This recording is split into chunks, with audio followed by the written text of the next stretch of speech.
क्या आपने कभी सोचा है कि प्रधानमंत्री देशवासियों से एक साल तक सोना न खरीदने की अपील क्यों करेंगे? क्या ये सिर्फ एक आर्थिक सलाह है या इसके पीछे छिपा है भारत की अर्थव्यवस्था को बचाने का बड़ा प्लान? हैदराबाद की जनसभा में प्रधानमंत्री नरेंद्र मोदी ने देशवासियों से कहा कि अगर बहुत जरूरी ना हो तो अगले एक साल तक सोना खरीदने से बचे। साथ ही उन्होंने वर्क फ्रॉम होम और कार पुलिंग को बढ़ावा देने की भी अपील की। तो चलिए सब कुछ आपको विस्तार से बताते हैं हमारे इस खास रिपोर्ट में। नमस्कार, मैं आपके साथ श्रेया राज और आप देख रहे हैं न्यूज वॉच इंडिया का खास कार्यक्रम आज का बड़ा सवाल। पहली नजर में ये एक सामान्य अपील लग सकती है, लेकिन आर्थिक जानकार इसे भारत की सुरक्षा और आत्मनिर्भरता से जुड़ा बड़ा मास्टर स्ट्रोक मान रहे हैं। आखिर पीएम मोदी ऐसा क्यों कह रहे हैं और इसका सीधा असर आपकी जेब, रुपए की ताकत और देश की अर्थव्यवस्था पर कैसे पड़ेगा? आइए समझते हैं पूरी कहानी। दुनिया इस समय बड़े संकटों से गुजर रही है। मिडिल ईस्ट में लगातार युद्ध जैसे हालात बने हुए हैं। कच्चे तेल यानी क्रूड ऑयल की कीमतें लगातार बढ़ रही है। ग्लोबल मार्केट में अस्थिरता है और इसका असर भारत समेत दुनिया की बड़ी अर्थव्यवस्थाओं पर दिखाई दे रहा है।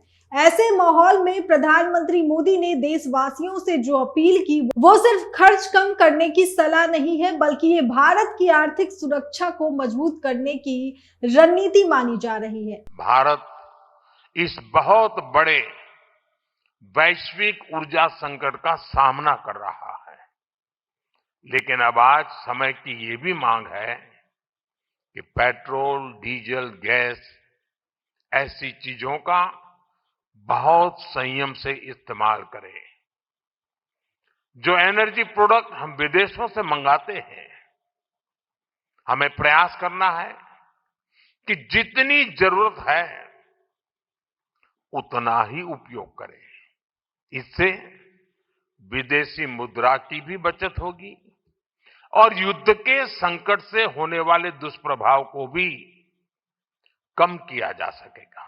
प्रधानमंत्री मोदी ने कहा कि देशभक्ति सिर्फ सीमा पर लड़ रहे सैनिकों तक सीमित नहीं है। देश की अर्थव्यवस्था को मजबूत करना भी हर नागरिक की जिम्मेदारी है। अब सवाल उठता है कि आखिर सोना न खरीदने की अपील क्यों? इसका पहला और सबसे बड़ा कारण है भारत का भारी गोल्ड इंपोर्ट। भारत दुनिया का दूसरा सबसे बड़ा सोना आयात करने वाला देश है। हम अपनी जरूरत का लगभग 90% सोना विदेशों से खरीदते हैं और ये खरीद अमेरिकी डॉलर में होती है। जब देश में सोने की मांग बढ़ती है तो सरकार को ज्यादा डॉलर खर्च करने पड़ते हैं। इससे भारत का इंपोर्ट बिल बढ़ता है और विदेशी मुद्रा भंडार यानी फॉरेक्स रिजर्व पर दबाव आता है। प्रधानमंत्री मोदी का मानना है कि अगर देशवासी एक साल तक अपनी सोने की खरीदारी टाल दे तो भारत अरबों डॉलर बचा सकता है, यानी पैसा भविष्य में देश के लिए सुरक्षा कवच बन सकता है।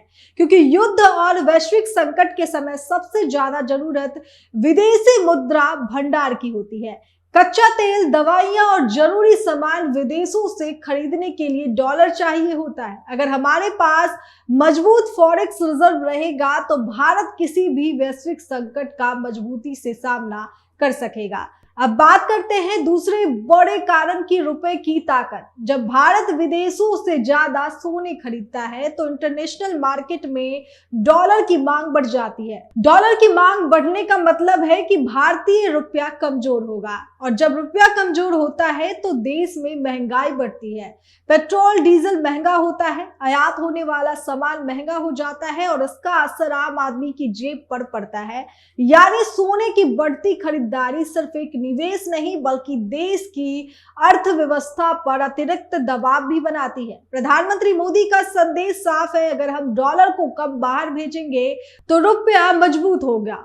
रुपया मजबूत होगा तो महंगाई पर कंट्रोल रहेगा और भारत की आर्थिक स्थिति वैश्विक स्तर और मजबूत होगी। अब तीसरे और सबसे महत्वपूर्ण कारण की बात, भारत में सोने को हमेशा से सबसे सुरक्षित निवेश माना जाता है।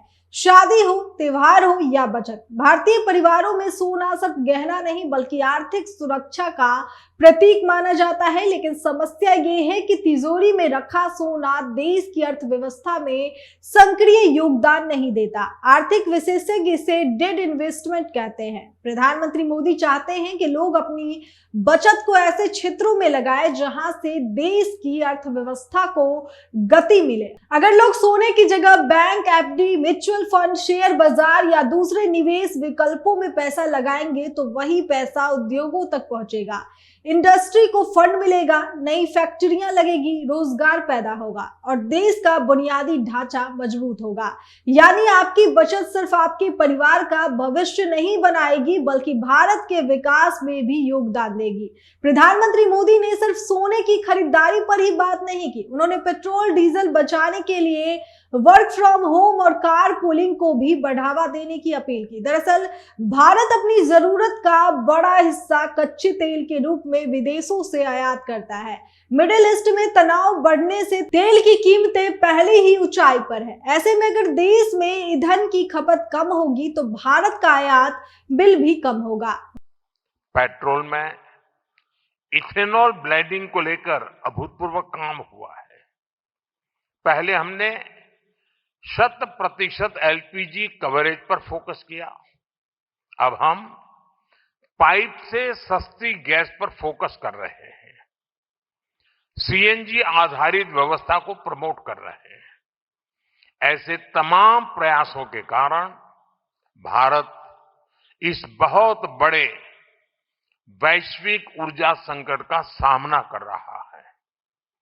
लेकिन अब आज समय की ये भी मांग है कि पेट्रोल, डीजल, गैस ऐसी चीजों का बहुत संयम से इस्तेमाल करें। वर्क फ्रॉम होम से ट्रैफिक कम होगा, पेट्रोल डीजल की बचत होगी और पर्यावरण को भी फायदा मिलेगा। कारपूलिंग यानी एक ही वाहन में कई लोगों का सफर, ये न सिर्फ खर्च कम करेगा बल्कि ईंधन संकट से निपटने में भी मदद करेगा। यानी प्रधानमंत्री मोदी का पूरा विजन सिर्फ बचत तक सीमित नहीं है, यह आर्थिक आत्मनिर्भरता, पर्यावरण संरक्षण और राष्ट्रीय सुरक्षा तीनों का मिश्रण है। अब सवाल यह है कि क्या देशवासी इस अपील को गंभीरता से लेंगे, क्योंकि भारत जैसे देश में सोना सिर्फ निवेश नहीं, भावनाओं और परंपराओं से भी जुड़ा हुआ है। लेकिन अगर देश एकजुट होकर कुछ समय के लिए अपनी प्राथमिकता बदलता है तो इसका असर आने वाले वर्षों में भारत की अर्थव्यवस्था पर बेहद सकारात्मक हो सकता है। विशेषज्ञ मानते हैं कि अगर भारत गोल्ड इंपोर्ट और तेल की खपत पर नियंत्रण पाने में सफल रहा तो रुपया मजबूत होगा, महंगाई कम होगी और भारत वैश्विक आर्थिक संकटों के सामने ज्यादा सुरक्षित बन जाएगा।